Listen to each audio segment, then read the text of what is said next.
Welcome to DaAi Headlines. I'm Helen Nell. Thank you for joining us. Coming up in the show, Philippines Tzu volunteers are distributing rice to poor families in Barangay Banabat of Rizal Province. In our series of the overweight problems in Taiwan, we meet Zhong Yixun, who lost 30 kilograms thanks to a balanced diet and exercise. And in today's feature reports on Taiwan's unique trades, we meet 63-year-old Wei De-song, who has been giving recycled bottles a second lease of life. In August of this year, the Philippines was hit with massive rainfall and flooding. Soon after, Tzu volunteers held a work relief program in the hard-hit Rizal Province. Lately, the volunteers carry out a rice distribution in Barangay Banaba, helping 996 households in total. The rains of August devastated Norma's house, a simple affair that houses her family of 3. Although the family escaped unharmed, Norma now has to worry about providing food for her family. Before, I would sell charcoal for a living, but the floods washed away the charcoal, so now I have nothing.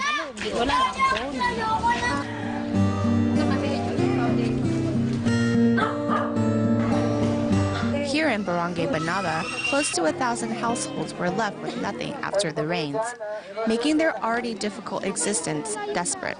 To help, Tzu kicked off a work relief program and a month later was back with a rice distribution for the area's poorest families, which included Orlinda's family of 10. Now we have white rice to eat. We won't have to buy rice for 1 month at least.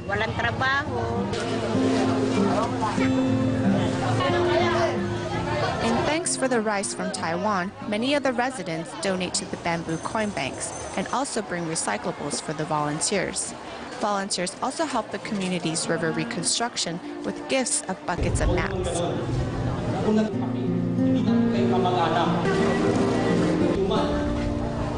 Although there are not a lot of these items, they are incredibly useful.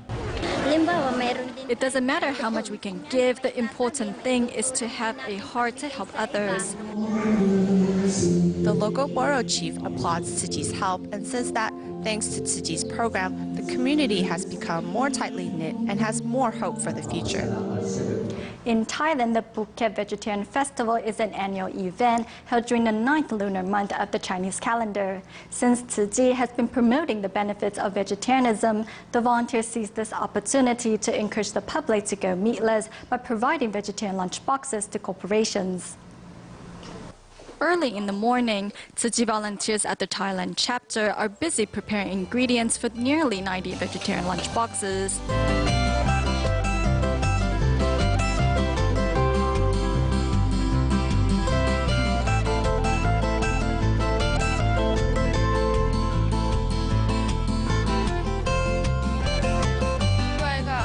I'm here today to wash the vegetables and prepare them for the lunch boxes. I haven't eaten any vegetarian meals before. This is my first time. I think it is good for our health and the environment. The Phuket Vegetarian Festival is an annual event held during the 9th lunar month of the Chinese calendar. Recently, the festival has become a national event. Therefore, Tzu volunteers took the chance to promote vegetarianism in corporations by offering vegetarian lunchboxes. We don't have to kill animals, and at the same time we can protect our Mother Earth. We will also create blessings for ourselves, and we will feel great after embracing a meatless diet. Embracing vegetarianism can reduce our consumption of the resources on the planet. The resources left can help those in greater need. After trying our vegetarian lunchboxes, many say that they love it. It is great to hear this kind of response. Everyone is happy because the lunchboxes are packed with love. In fact, Thailand Tzu volunteers not only work to promote the benefit of vegetarianism, but also visit corporations with recycling bins to educate employees on how to sort recyclables. Before, we would litter carelessly without sorting the garbage. Tzu gave us recycling bins, and we will make sure to sort our garbage before throwing it away. After sorting our garbage, I realized that there isn't that much garbage left. We can help those in need too. It is great. In Thailand, many probably don't remember the original meaning behind the Phuket Vegetarian Festival. However, many people now believe that embracing a meatless diet is good for our health and the environment. Moving back to Taiwan, Tzu Chi volunteers arrived at the home of senior Jan, who has mobility problems and lives alone after her children and husband passed away. Since her health has been a mess for a while, the volunteers decided to help her clean up. Outside Senior Jan's house, volunteers are busy as ants.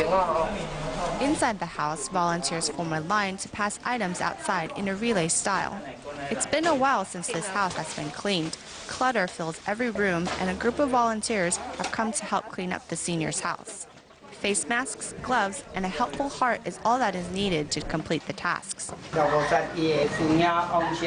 The senior's husband passed away and she's unable to clean upstairs because she has mobility problems. I'm very glad you have helped me clean up the place. I'm so happy. A small hill of garbage starts to form outside the house.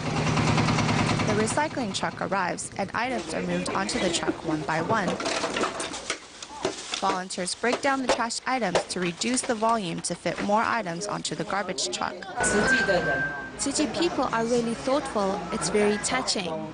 The elderly senior was so moved by everyone that she donated money she had been saving in her husband's name to Tzu Chi to help others less fortunate than her. Tzu Chi's year-end blessing ceremonies are just around the corner, as the making of the blessing and wisdom red envelopes is often handled by female volunteers. However, in Songsan district, the event was also joined by several male volunteers. To make the blessings and wisdom red envelopes, every day, Tzu Chi Songsan Liaison Office is filled with volunteers. In spite of their limited numbers, the male volunteers work very hard.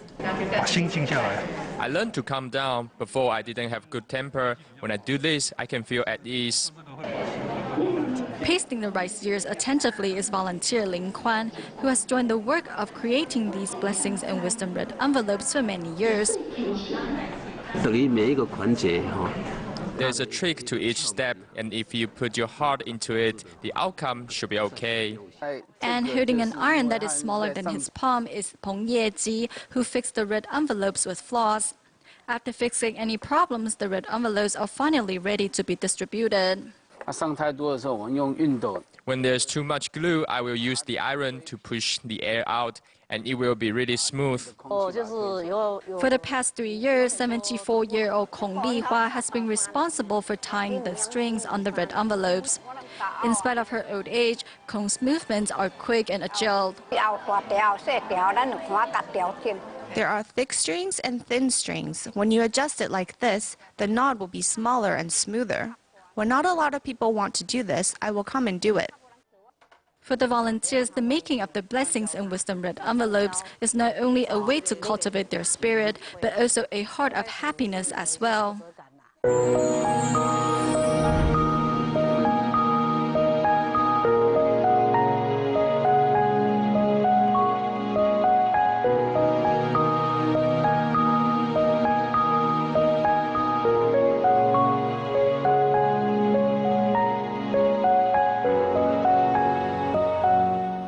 In today's report on the overweight problems in Taiwan, we take a look at the story of Zhong Yixun, who successfully lost 30 kilograms in just 6 months thanks to a balanced diet and lots of exercise.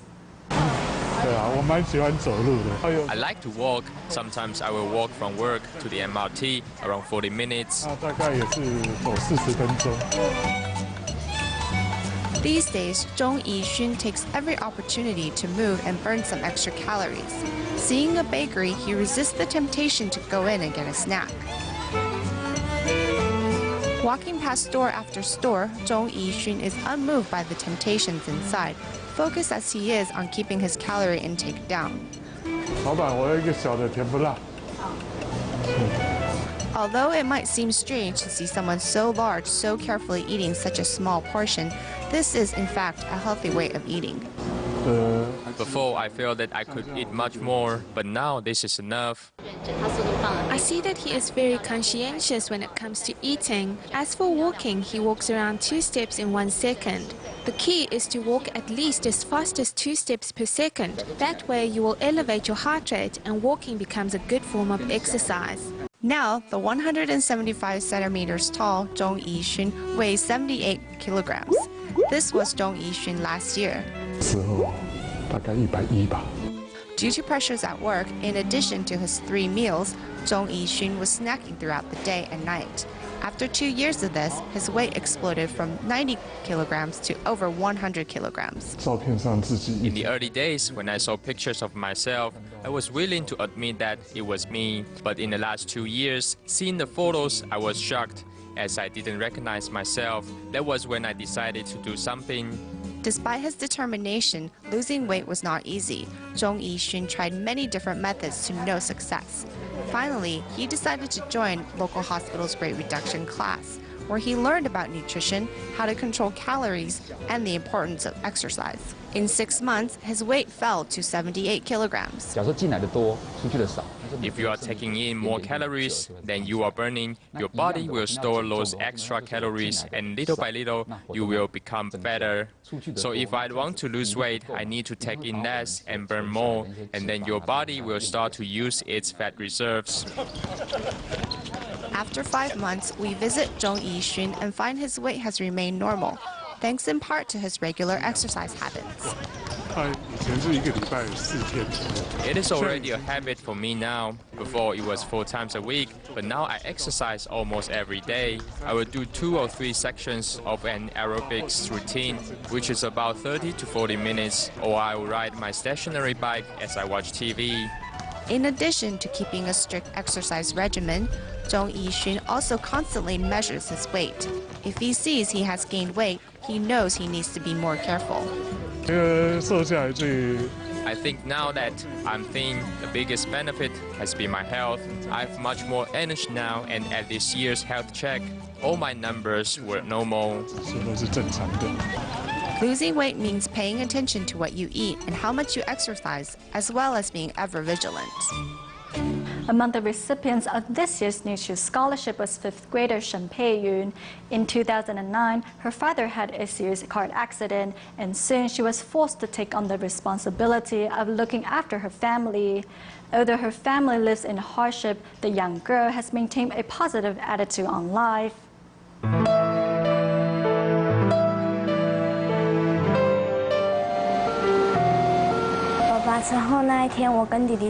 When my father had the car accident, my brother and I were doing homework at home. My grandparents soon brought us to the hospital.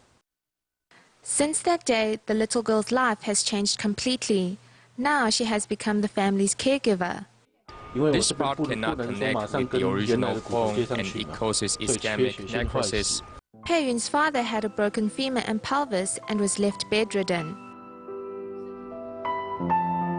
孝顺爸爸嘛，那去削个水果。 There was one time she was cutting fruits for me as she was holding a plate of apples with one hand. The other was clenched really tight, and she looked like as she was going to cry. I found it quite strange, so I pulled her closer and realized that she had cut her hand. Although she couldn't express her feelings, she was more or less affected by the situation. She was forced to become a grown-up so she can look after this family. When Peiyun's father had his accident, she was only 8. Soon after, she started to play the role of a mother by looking after her brother. Now, her brother is highly dependent on his sister. 这边飞 for a 的 I 来，二声就是来，然后飞。那你觉得他教你的态度怎么样？很温柔。啊？大声一点。很好。你刚刚是不是说他很温柔？对。 Talking about his kind sister, the little brother becomes shy. 跟他说什么？ A few days ago, he just said that I'm too strict on him. 真的吗？ Through their actions, one can see their close relationship. 如果我2个的话， My sister always shares things with me. If there is only one thing, she will give it to me. To better handle her household chores, Pei Yun learned how to cook from her grandparents.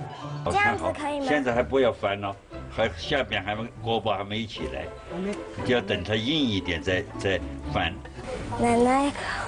Sometimes Grandma never stops doing household chores, so I wanted to help her out. In the rest of the time we have, we'll try our best to teach her how to look after her brother and father. The maturity and thoughtfulness of Pei Yun impressed the volunteers.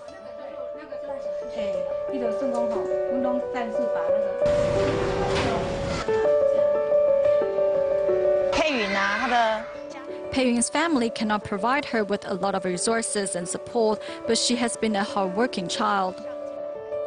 Despite her hardship, Pei Yun meets life with a smile. We meet another scholarship recipient, Cho Jing-yi. Cho lived with his mother and siblings after his father passed away from cancer.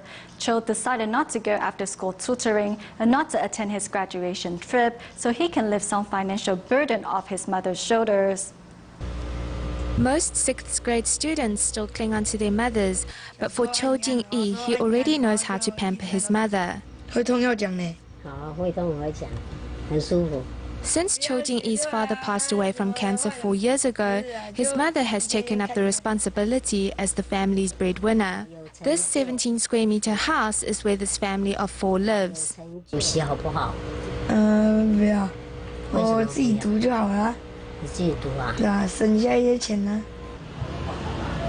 There are 3 children in the Cho household. Cho Jing-yi is the youngest of the 3 and is also the healthiest and most conscientious. He used the money from his graduation trip to buy groceries instead. Many awards for his academic performance can be seen on the wall of their home. Because my mom will worry about me, worry about my safety.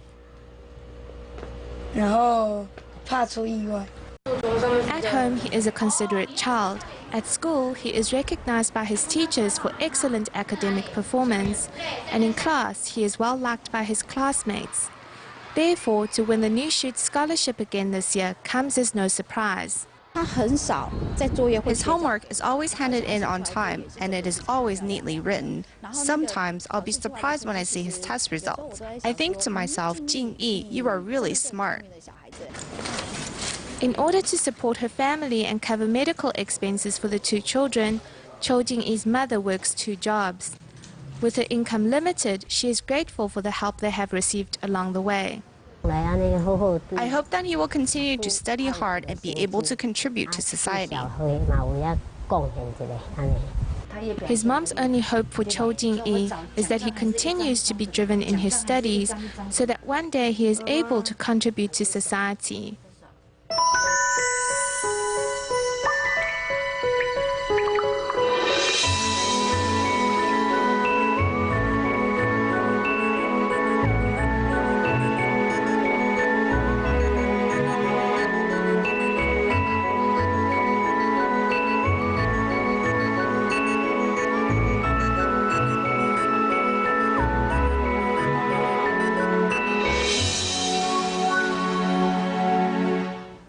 In today's featured reports on Taiwan's unique trade, we meet 63-year-old Wei De-song, who turns recycled glass bottles into decorative lamps. After the craftsman retired, he decided to devote himself to collecting recycled bottles and giving them a second lease of life by turning them into eco-friendly lights.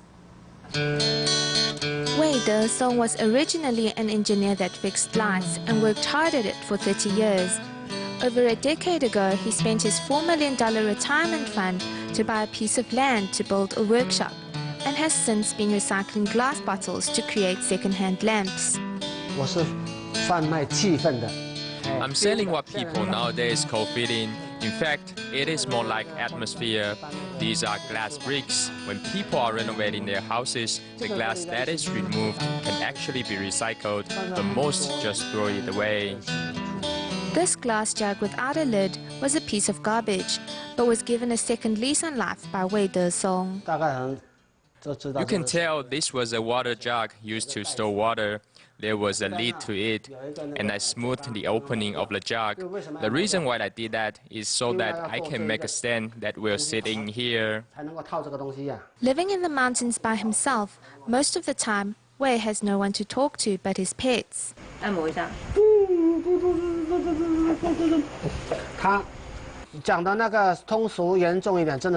Seriously speaking, I feel like I'm cursed when I see other people throwing away glass if I don't pick it up. Same thing with these abandoned animals. If I don't go feed them, I will not be able to sleep at night.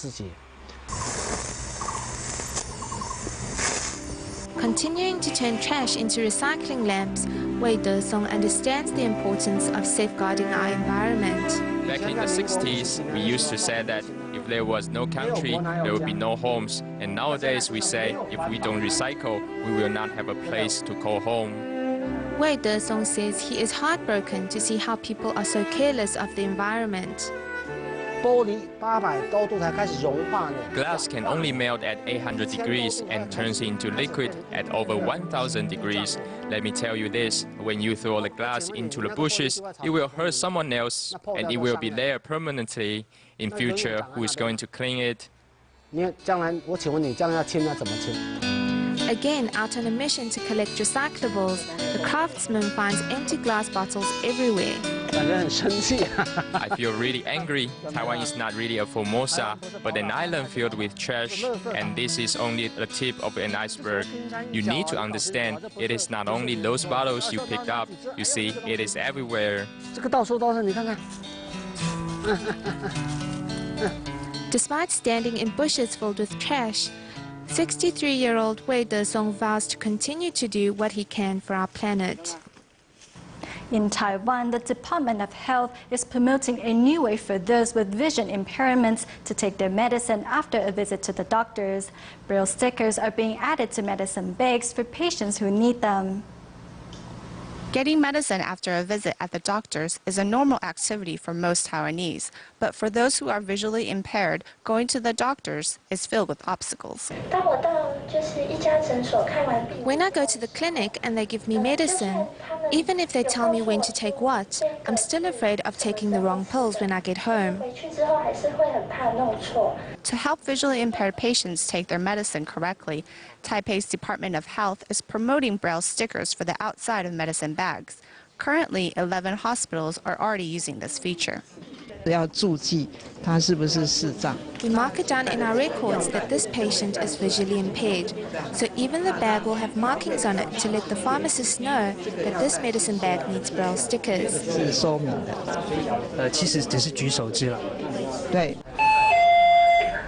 Although Braille stickers are a good step towards making clinics more handicap-friendly, there are still areas that need improvement. Most clinics don't have a notification notice that includes calling out the numbers, so I will have to ask the nurse to call me when it's my turn. I hope there can be more voice number calling systems. Being self-reliant is all that physically disabled people ask for. Shouldn't they be allowed to be normal like everyone else? Moving back to Thailand to celebrate the Phuket Vegetarian Festival, Tzu volunteers at the recycling station in Hun Sai village prepare vegetarian meals for local residents, some of which are patients with high blood pressures and other illnesses. We'll leave you with these images. Thank you for watching DaAi Headlines. Goodbye.